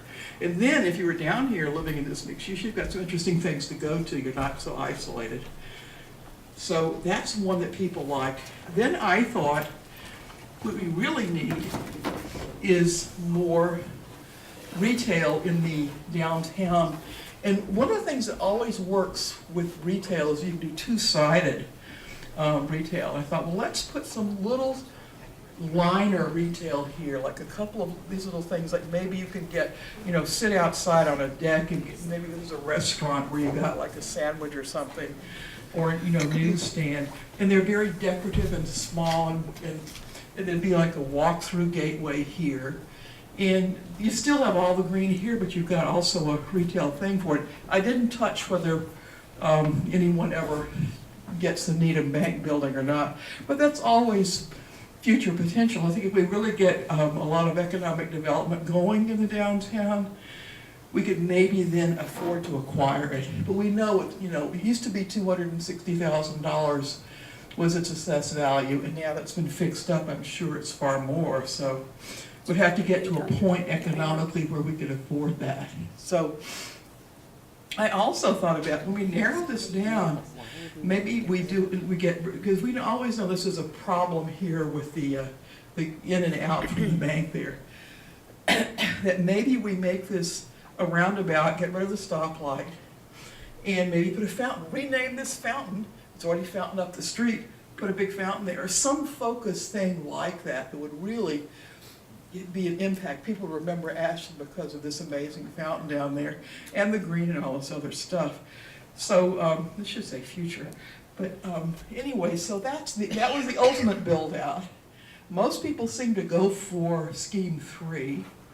But all of this is going to take, financial planning, further looking at, and a lot of consensus in the town before we do it. So anyway, that was the major presentation of it. And the next stages on that, I'm not sure where to go. We have to get some kind of, people coming together and saying we want to do 1, 2, or 3, or start with 1 or anything like that. So, any comments? I can't keep my mouth shut. I have to go for it. Love the designs. Each one of them is unique in its own way, but they're contradictory in some respect, because you said, well, we have the war memorials set up in a situation where they're directly in front of a high traffic and speed area, but yet you want to put a park with rose gardens and everything and picnic tables so kids and families can sit there and watch the cars going up and down, speeding up and down Main Street. I guess maybe I'm wrong, maybe I misunderstood, but that's what I heard. The other thing is, I am dead set against mixed use next to a railroad tracks. I am so sorry, folks. This is my personal opinion. When you put families near railroad tracks, kids and tracks don't mix. I don't care how tall the fence is. Kids are going to cut it, they'll climb it, and they're going to. So that would be that's again. These are my opinions. These are my opinions. Nobody, this is just me, Joe Mignani, my personal opinions. I just don't want to see anybody be put in a situation where we're looking at a possible tragedy coming down the road. Kids are kids. They're going to do what they want to do, no matter what the parents say you do or keep them away. Eventually, the kids and tracks just don't coincide. Just take a look what happens with framing. You'd have fences along here. Honey, fences can be climbed. Fences can be climbed and they can be cut. You haven't seen those yet downtown. That's happened. But we have people living all the way down here and all the way down here. You do. You absolutely do. But you have a road in between them. You have a road in between them. You actually do. But when you start putting houses within 20 to 30 feet away, you're asking for trouble. I'm not saying it's going to happen, but you're allowing the potential to happen. And being a former cop, my training, my experience is we don't look for the potential to happen. We try to look for something not to happen and make it so that it doesn't give the potential to happen. That's all I'm saying with respect to that. Maybe this doesn't happen before the rails are buried. Honey, when those rails are buried, you and I are going to be dust. I'll tell you that right now. That's not going to happen. We don't have billions of dollars. The state doesn't have billions of dollars to put a railroad underground. The Tiger grants, $100 million, are federal for transportation Well, and economic development. Yeah. They happen in this state. Yeah, let's talk about the big dig too, and that same thing. I mean, it's I'm believe me, I'm not trying to argue with you, but I mean, I'm being a realist here. No, you're being a negative. No, I'm not being a negative. I'm being a realist. I'm being a realist. Your stage 1 and stage 2, I have no problem with, but 3 and 4, I do have an issue with. So. Well, that's Hingham. This is Ashland. Don't put apples and oranges in the same cart. That's all. So just, if I could just interject one point here, or a couple of points. Number one, I think there's actually a stream or some type of culvert that runs underground. So, I mean, I think that would have a significant impact to what we could do, and could probably inhibit that. The Sudbury River goes under front and comes out down there by, Concord Street, way down. Telecron. Right. And you cannot start the descent until you're past that. But Bruce Leach worked out the dimensions of the slopes on that, and it will work. But I think there's a drainage actually coming from Magunko going down underneath, I believe it runs underneath the fire station or the police station. Which, Well, I'm not saying this is engineered. okay. But I'm just saying, that's possible. I mean, Okay, and the last point is, I think, there's actually been, I don't want to say a movement, but, a point that's been brought up that, the railroad tracks through the town of Ashland, it was a significant part of Ashland as it developed, as it became a town. And some people might not want to see the tracks buried just simply from a heritage standpoint. because the MBTA is putting on more nonstop. We have 4 new nonstop trains a day, and they're gonna put on 4 new high-speed trains to Springfield within a year. There's a report out on that. And so that's gonna affect us more and more. We're already at 5-minute headways many times in the day. So anyway, I think it'll be eventually driven by those larger forces, MBTA and the high-speed rail cars. So, Kathy, before you get started, I just wanted to just caution that we don't get bogged down in something that's so long-term that we lose sight of what we're trying to do, which is, I believe, try to come to some consensus as to what we want our downtown to look like in a relatively short period, a relatively short period of time. Might not be in my lifetime, but, again, a relatively short period of time. So, Is this Kathy? the only meeting we're going to have about this? No. Okay, because I think, this is a great start, and there's a lot of thought has been put into each one of these schemes, and I've got a lot of ideas, but I don't think this is necessarily the place to do them yet. It's more to sit down and have a chance to work some stuff out. I think what we wanted to do, Kathy, was just because there's been a number of conversations about the town green. The ARA has put a lot of effort and time into putting together this presentation or these concepts, and I think we need to do some due diligence on it, and I think we also need to if we want to establish some sort of town green, how does it fit into everything else that we're looking at? Well, I think we need one, and I also think that I look at this and I see lots of opportunities for collecting rainwater and using to irrigate all these areas. And I'm also wondering why we can't make some of that parking more green like they do in Europe, and we could make that area appear green even though some of it's intended for parking. Because you look at parking lots in Europe and they are covered with trees, and it's unbelievably gorgeous, and people like being there. And the other thing is that whole area down there, in part because the farmers market's always been down there, I've always wondered why we can't do a covered market and have an area on the retail bottom where it could be covered yet accessible and open in the cooler months of the year, so we could do potentially marketing type activities year round. There's a place like that in Nashville, and some of it's enclosed totally, and they have public bathrooms, among other things. Places for people to sit down and eat. They have a year-round craft vendor area that rotates through. It's really nice, and it's definitely a draw for that neighborhood in that section of Nashville. It's across from one of their major parks. I'm all for covering the rail. Thanks. Okay. Well, I'm sure, Kathy, we will have many conversations about this. Could I make a comment, please, Steve? Sure. Thanks. Andrea. In some of the forums that the ARA's held, where people have been talking about wanting town green, people feel they're so excited that the farmers market has become one of the best things that the town offers, and it's obvious that people will use that space in downtown. But right now, it feels like most New England towns that have town greens have it where their library is, where their town hall is. So that's why we're thinking that would be a more ideal place to sort of make a permanent park, multi-use park area there for farmers market and other things.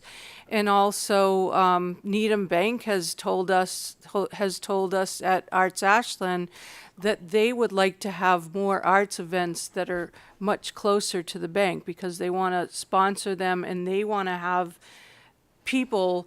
They said every Friday night in the summer they were hoping to have music, and their idea is that would be a great thing for them, actually. That would bring people, you know, it would be marketing for them, even if it was happening some of the time when their hours aren't open. But I think, you know, some people might think, well, you know, would that be a problem for them? But it seems like they're actually interested in having more people in that area, so they wouldn't be against it. And I think the part about acquiring that building, I think that's really not part of the conversation at this point in time. That would be way down the road. But it would be reconfiguring parking for all the current businesses that are there, so they still have it, so that they're still walkable, and working with them to make sure that they're not negatively impacted by this, but being able to, people who came to the forums had long lists of activities aside from the farmers market that they wanted to see happen downtown. So that's why we kind of, you know, decided, well, okay, we'll pursue this. And one of the questions people always ask is, well, why isn't Stone Park our town green? And it isn't, because it's used for sports. It's used now for the community garden. It's got kids spots there. It's established itself for other uses in town, and it's also surrounded by residents on 3 sides, or almost 4 sides. There's one, you know, a couple businesses there. So to make changes for all of those people's homes is much more difficult than to try to create a town gathering space that would be surrounded by businesses.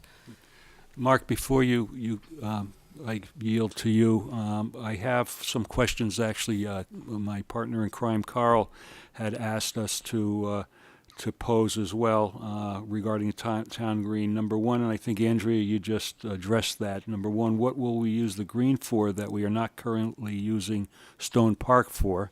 So I think you did address that. What is the end game of this plan? I'm not quite sure what that means, but that is one of his questions. And then, what is the overall town benefit not currently being realized by not having a town green? I think this, from this particular scheme and the other one before it, you could have craft fairs, you could have a lot of events there, buy the parking for it. There's a tremendous, I even thought about maybe being able to flood this area that we show as the park for winter, for an ice rink there. You've got the bandstand, which can act as the Santa place, or also it could be like the headquarters for the farmers market, the flea market. You have the PA system there. You can have the memorial ceremonies when you do that back here. So there's a lot of things that we don't do now. If we had a public garden in this corner where which is on scheme 3, that's something we don't have. A place where if you're downtown, you could go and eat outside. Quiet sitting area, and I had shown this with like a 2-foot high curb around there, something that's high enough that you can sit on it, but also gets a bit of a separation between all the traffic. So I think there's a number of events that could happen that don't happen now, that don't happen at Stone Park. And I think that this gives us the parking for it, and also that the activity there will feed these other businesses that are around there. So that's my thinking of it. Okay. Mark? Okay, thank you. I want to go down and ask a question that can probably compromise for tolerance on that. What if you don't have the residential housing and just try the single level businesses along with on the route itself? Because it's a part of downtown, and if you have businesses, there would be an extension of that anyways. That's without the houses and without the fear of the tracks, kids going over the fence and stuff like that. You have a business that is secure and more of a reason to be there instead of having it as a fear of the track with kids.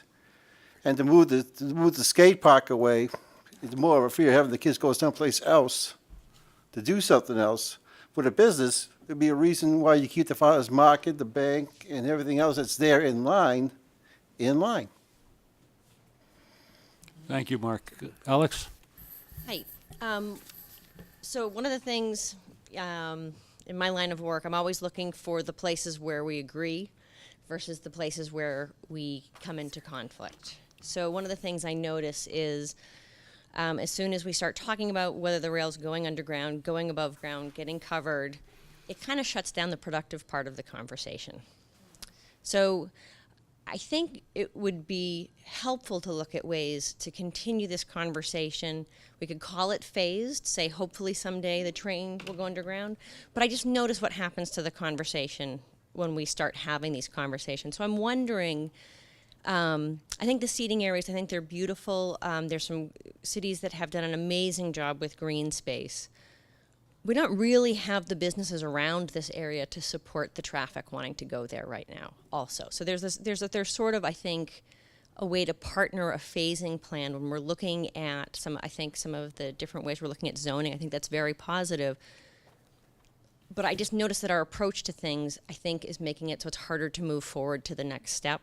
So I guess what I would wonder is there a smaller piece that we could focus on? Because we do need to bring more businesses so people, what lunch are you going to eat on that bench? Right? I mean, little practical things. Like, I would love to walk around gift shops. That would be awesome.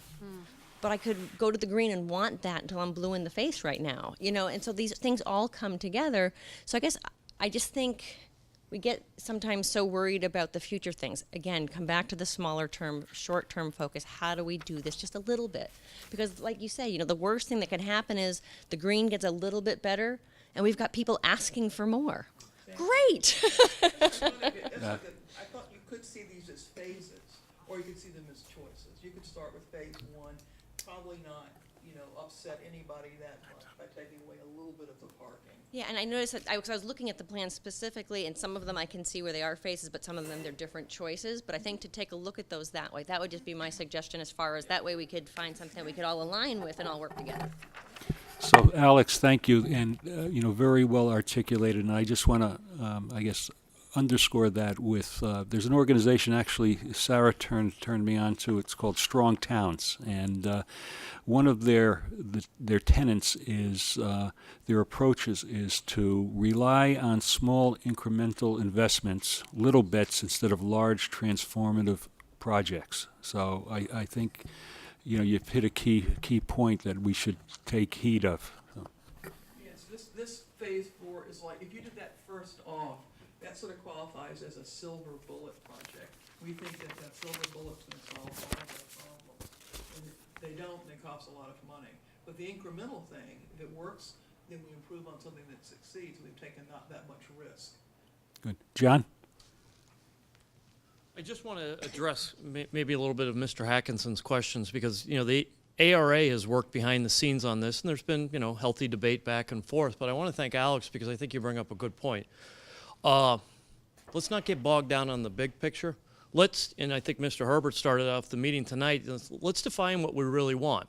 And I think the question is, do we want a town green? Because in my mind, I'm worried about the parking for the businesses. But at the same time, I see that this project builds community. It builds innovation because you're going to build a green and it's going to be nice and somebody's going to say, hey, we should open up a gift shop. We should open up this type of restaurant. It will stimulate economic development. And I think that's really what the key is. But economic development isn't really what the goal is. The goal is to bring the community to the downtown so that it will future economic development. And it's a core value statement. Does the town want a town green?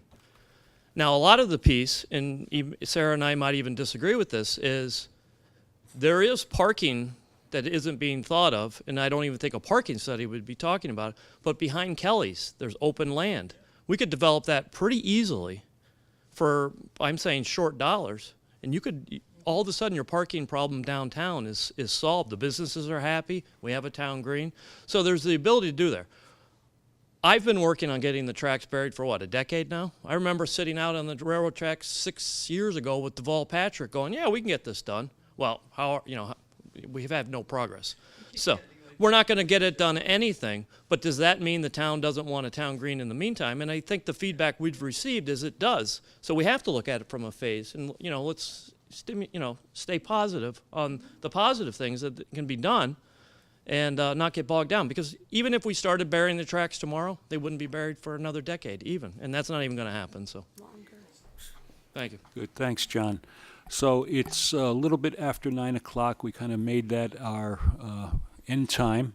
I will turn it back over to our chair, Mr. Mignani, if he wants to close the meeting out. Are there any final comments maybe from each? Well, yeah, each committee that is here? Either comments, or I just wanted to, I think, recap a little bit of the takeaways that I think we Next date too. well, next date we'll figure that out. I think it's but to me the big challenge right now is how do we take these moving parts that we're talking about, put them into something that is small enough for us to start to work on, and connect the concepts of downtown buildings with a town green, potentially with parking issues and so on. How do we make all of that, how do we move forward? How do we gain some consensus to take next step and then next step? So that's the big challenge. I think with some of our short-term projects, we have some plans in place. A skate park, Joe, John, and Mike volunteered to start the research project. The flower wall, Kathy, Carl, and Lois volunteered to work on that. The banners, I've got my name on that one.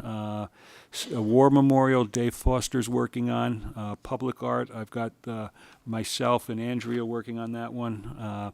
So we have some abilities to report back on some movement and efforts here. So, and then I think the other big takeaway for me is the garden club and their needs, and how do we better support them, and how do we get them some manpower, get better water sources, get a weeding program, and develop, I think you called it simple touches, whether it's an Adirondack chair or whatever it might be, those sorts of things. And then I think the connection between the ABA and the garden club could be a very valuable one as well. So those were my takeaways. Did I miss anything? Say so. But Form design is going to get everything going, though. Well, form design, but Nat is working on that. He's going to be making presentations, future presentations with the planning board and so on. So he is working on that. We will put out a date at some point soon, and then we will also start to be inviting additional groups as well, some of the non-profits, the art organizations, the farmers market, and so on. So, Mr. Chair? You mean Mr. Negative? It's the first time I've ever been called negative. I love this town more than I love my own life, and I'm called negative, but that's okay. I'll give you a mulligan on that one. I really will. Do I hear a motion to adjourn? All those in favor? Aye. Aye. Thank you. Thank and you. everybody, thank you for being here tonight. Thank you and good night. Thanks. And by the way.